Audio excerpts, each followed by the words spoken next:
আজকে হবে তেলাপিয়া মাছের ঝোল। এখানে দুটো মাছ আছে, 600 গ্রাম ওজন আছে। ঝিঙে দিয়ে আর আলু দিয়ে ঝোল হবে। নাতনির জন্য সবজি দিয়ে ঝোল করে দেবো, ঝিঙে আলু পটল গাজর দিয়ে। তার আগে আমি এখানে মাছটাকে আগে ভাজার জন্য কড়াইতে তেল দিয়ে দিচ্ছি।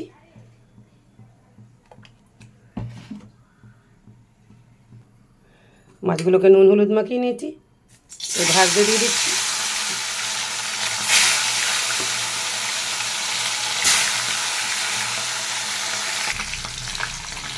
আমি একটা মাছ তুলে নিচ্ছি, এই নাতনির সবজি ঝোলটার জন্য মধ্যে দিয়ে দিচ্ছি। এর মধ্যে জিরে হলুদ নুন আর এই একটু তেল দিয়ে দিলাম, বসিয়ে দেবো।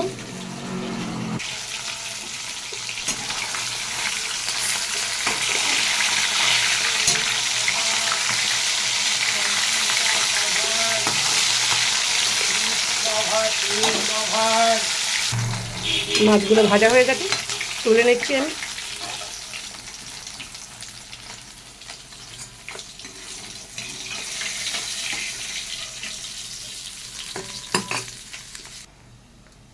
কালো জিরে দিচ্ছি, কেটে রাখা আলুগুলো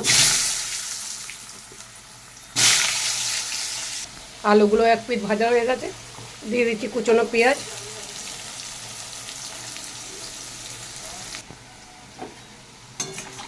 পেঁয়াজটাও আমার ভাজা হয়ে গেছে।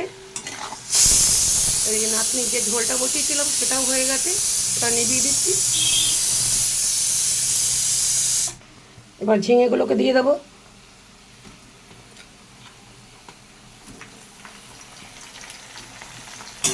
সবকটা ঝিঙে দিয়ে দিয়েছি। এবার দিয়ে দেবো কিছু গুঁড়ো মশলা, 1/2 চামচ জিরের গুঁড়ো, 1/2 চামচ হলুদের গুঁড়ো আর 1 চামচ লঙ্কার গুঁড়ো, সঙ্গে একটু নুন।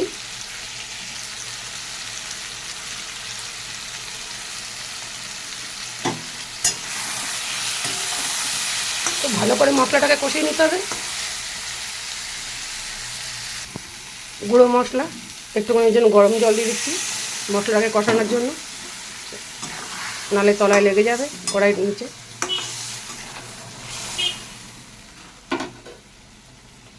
এদিকে আমি একটা কড়াই বসিয়েছি, তার মধ্যে দিয়ে দিচ্ছি কিছুটা রসুন, কলমি শাক ভাজার জন্য, 2টো শুকনো লঙ্কা।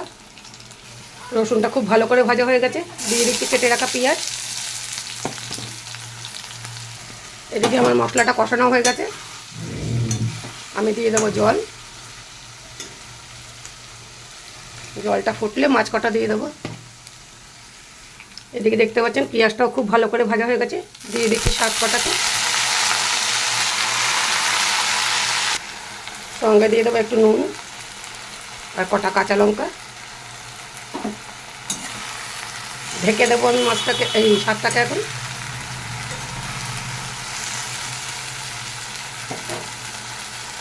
এদিকে ঝোলটা ফুটে গেছে, মাছগুলোকে দিয়ে দিচ্ছি আমি এক এক করে।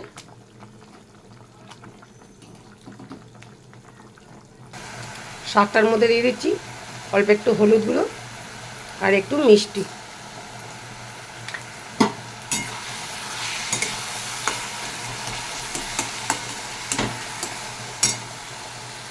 মাছের ঝোলটা হয়ে গেছে, আমি 2টো ধনে পাতা দিয়ে দিচ্ছি। নাবিয়ে দেবো মাছের ঝোলটা। এদিকে আমার শাকটাও হয়ে গেছে, নাবিয়ে দিচ্ছি।